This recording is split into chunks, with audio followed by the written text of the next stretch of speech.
Welcome to Check It Out with Rich. When you're driving down a road, safety is your #1 priority.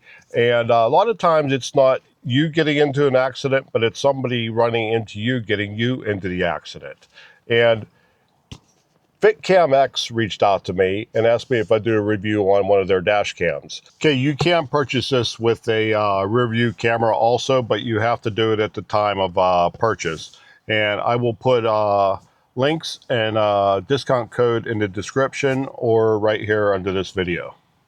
Now, they are vehicle specific. I have a 2024 F350, and this is a 4K HD resolution. It can take up to a 256 gigabyte SD card, and it does have overwrite capability. You can power this multiple ways. One way is off your mirror if your mirror plugs in. Another way is off your rain sensor if you have a rain sensor up here. Another way is off your OBD plug down here underneath the dash. The fourth way, the way I'm doing it, is plugged into your fuse panel. Now, you have two power sources for this. You have constant power, and then you have on your key.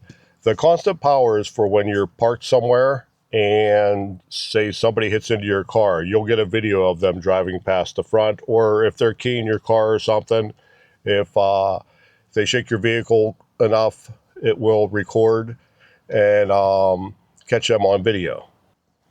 And it also has a G sensor. If you do get into an accident, it will save that footage into another file so it doesn't get written over.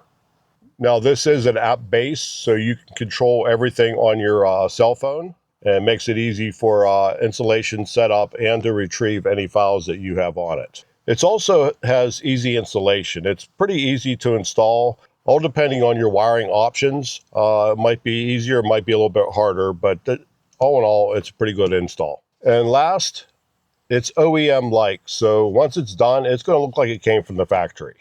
All right, let's take a look what's in the box, and then we'll get this thing installed. Okay, first thing, you have your owner's manual, and then in this box is your dash cam. Here's your dash cam. Okay, now naturally that's your camera up front here, and then it comes with an SD card. This one came with a 64 gigabyte. You can order it with 128. And then this button is your power button. The next button over is to take a picture.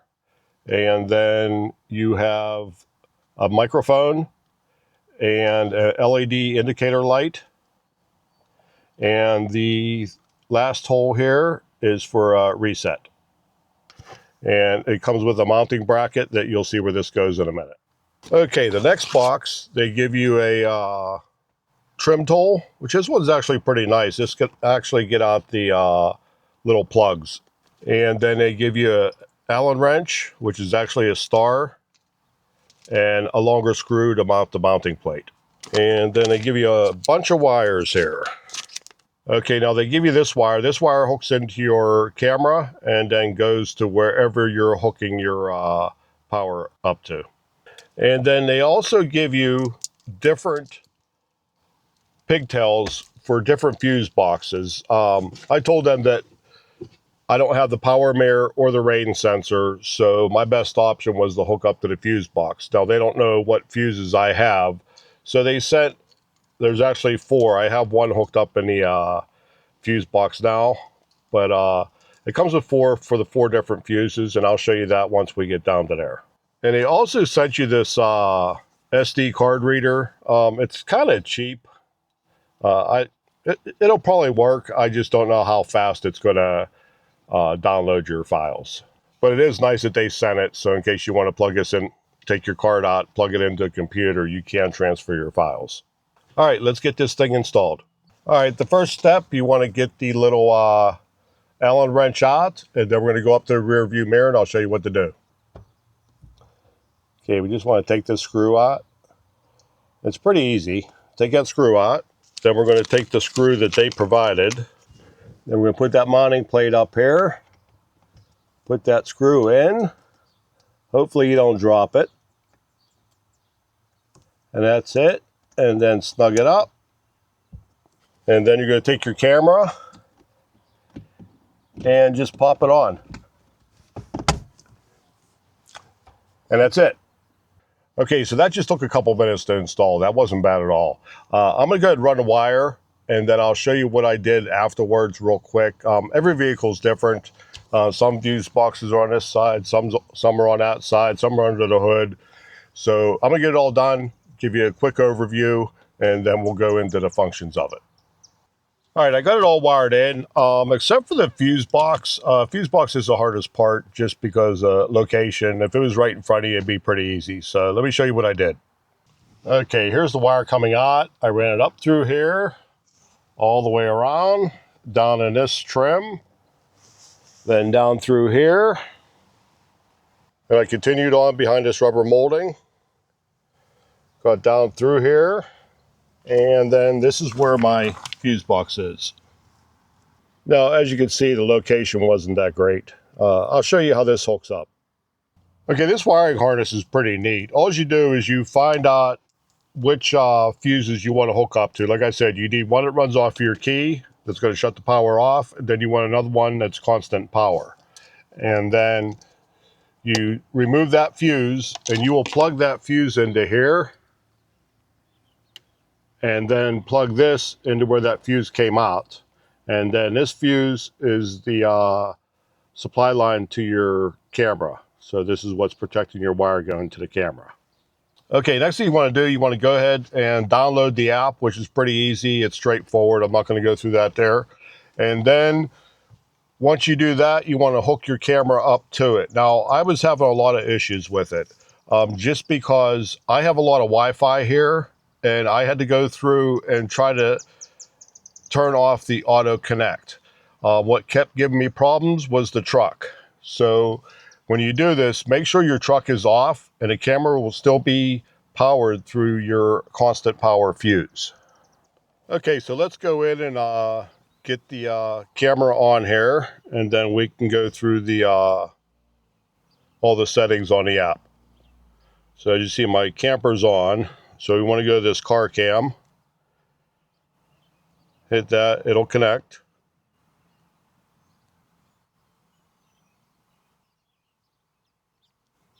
Then connect only this time. Hit the back button.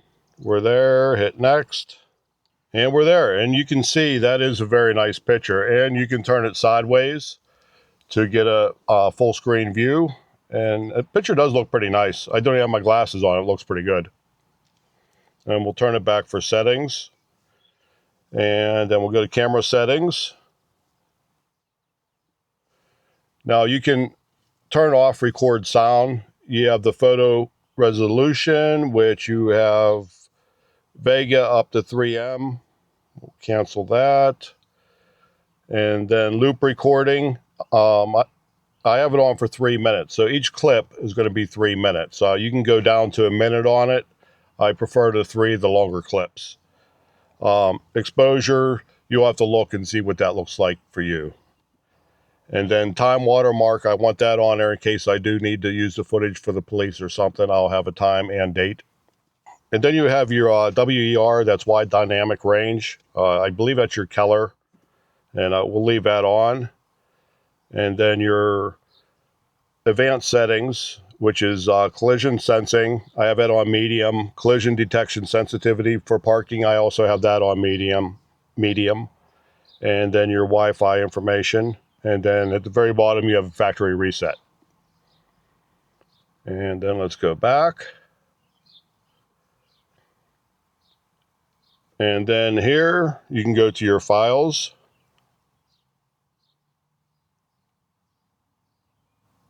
Now, when you go into your files, it stops recording. So right now, the camera is not recording. So we'll go back for that. And then we're recording again. You can tell by the icon in the top left of the screen. There's also a light on there that will, I think when it flashes red, it's recording. When it's steady red, it's not recording. And then you have a microphone button here that you can turn off your microphone. So right now it's not recording anything. And that's about it. It's pretty easy to navigate. The settings aren't confusing. And so let's go back and we'll get out of here. Yeah, so two things that made this difficult to set up. One is the location of the fuse box. If the fuse boxes would be more accessible, it'd be a lot easier. And two, make sure you disable all automatic reconnect on all your Wi-Fi's. And if your vehicle's like mine, and it kept wanting to kick it off, kick it off, kick it off, and finally I shut the truck off, and I was able to get on to download the camera and operate the app. So if I'm driving down the road, I can't operate the app.